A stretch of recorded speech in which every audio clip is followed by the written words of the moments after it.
Right, Pecha Kucha 11, Doom, Monkey and Invisible Ink. It's not been the best of weeks in terms of work output. Played a lot of games, made some work especially for this Pecha Kucha to make sure that there were 20 slides. So we'll see what we have and we'll go through it and we'll have fun. So here's my cover to my level 6 process smiley book. I've presented this to the staff. They didn't seem to know who Vegeta was, although who can be sure. I don't know if this is overly cheesy. I feel like it is, but I feel like it should be because that's what the Smiley Show is. Speech bubbles. I've just started putting them in. It's like everything else I'm doing with this book. I'm doing it the way I'm doing it. It's clearly not appropriate way to do it, but it's the quickest way I can do that doesn't drive me mad. So that's going to take some time to get through. Oh, just like everything else. So yeah, I played Doom, the 2015 version. It's a good example of something that almost lives and dies entirely on its art direction. The game is very red, as you might expect, being set on Mars, and then you go to hell. I feel that the game is quite successful in, playing the nostalgia and being kind of modern. The character design is maybe not all that special, but I think they're honouring where they've come from, and it's mostly a thumbs up both on in terms of as a game and as a visual thing. So I've also played Invisible Ink, free PSN game for this month, set in a futuristic dystopian world where corporations effectively own everybody. This is quite a common science fiction trope. We're kind of starting to live it. It's a good game, kind of like XCOM. When things go wrong, you're kind of screwed for the rest of your file. Make sure things don't go wrong. It's got an interesting art style where, for the kind of graphic art, everything is like block colored, which is quite interesting. Doesn't always work, I feel. Another free game, Stories: The Path of Destiny, which is effectively an update on the Pick Your Own Adventure book. You have to play multiple playthroughs of the same thing and choose different paths to effectively get to the good ending. There are this many paths, so somewhere between 20 and 30. It's kind of a low budget affair, with one narrator doing all the voices in the style of a book, because this is a book, so it's like a story within a story. A lot of interesting narrative ideas and things I could think about using for future projects. Here's Mark Dacascos. You don't know who he is, but you should.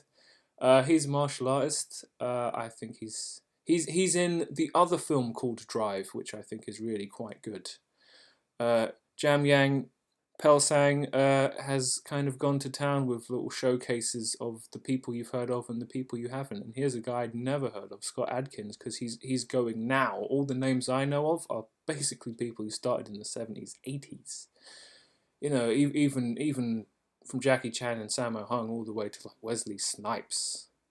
Michael J. White may be a bit younger, but yeah, check out the channel if you like martial arts. I do. Here's something I saw today, a really good kind of overview on how the new Dragon Ball series varies between manga and anime. Really well made video, very informative, good balance of internet humor and intelligence. This is just something I can look at and be like, hey, I'd like to do this. It's worth doing. Another game I got, running theme, Ultimate Marvel vs. Capcom 3. I've played a few beat 'em ups in my time. This one I feel came after my time, and I always felt bad that I never really got to play it. It seemed like an awful lot of effort and love went into it, and I'm like, wow, are you sure it's a Capcom game? So there's a lot of interaction between characters who would never normally meet, and that really is the heart of the Smiley Show. So like, Ryu has joined like Iron Fist's school of whatever. And this is a frame I've drawn, except it was Akuma punching Heihachi Mishima in the face. That's the Smiley Show summed up right there. Yeah, the attention to detail of this game just blows me away. Things like Deadpool when he fights Magneto saying "Welcome to die," like Wesker with his voice actor with that kind of gradient pattern design on his jacket. Doctor Doom taking pot shots with his mouth at the Sorcerer Supreme. I love it all.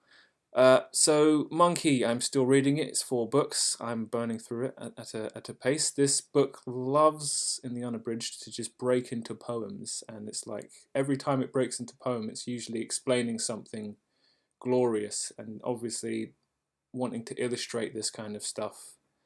I think I'm going to try and start. So, like, what does Monkey look like? He's a stone monkey. I don't know if the book ever outright states that he's grey. They regularly bring up the color of his eyes. So I always imagined him as a chimpanzee. That might not even be accurate, but you know, you got to start somewhere, and that's where I start. So here's a picture of Ryan Gosling shopping. I've probably seen this film. It's probably good, but because I'm looking at noir stuff, I thought, can I take something mundane and make it noir, quote unquote. This is kind of already a little bit there, because I'm sure there is a kind of a cynical undertone to him shopping. And this is what I did. Let's say this guy's called Max, and Max is going shopping, and this is what he's looking for. Yeah, this and the monkey thing I drew especially for this Pecha Kucha. I very much enjoyed it.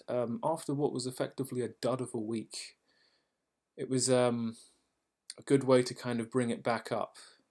So what do I need to do kind of before this year ends? Sort out the Smiley Show, sort out the Patreon for the Smiley Show, sort out a CV, try and actually meet some people who might give me a job in the future, and of course I need to be winning all day long. Not Charlie Sheen winning now, where that might be some kind of euphemism for having HIV, but winning before we knew you had HIV, where it was just about winning.